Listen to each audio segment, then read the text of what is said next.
السلام عليكم ورحمة الله وبركاته. مرحبا بكم حبيباتي في فيديو جديد. اليوم جبت لكم لي فو ماكارون. هذه كانت عندي كوموند تاني خدمتها وقلت نصورها معاكم. فوالا هاي لكم النتيجة. فو ماكارون بلا كريم كاناش كراميل، زينتو بورود هذيك اللي تباع وبالورد مع عجينة السكر كما تشوفوا في الصورة.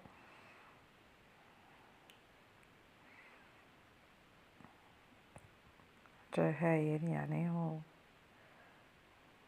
وهذه الوصفة خرجت العام اللي فات وما زالت يعني الناس اللي يطلبوها دي كوموند من بنتها يعني تجيب لينا. هاي لكم الحبة كيفاه جات بالديكور هذا.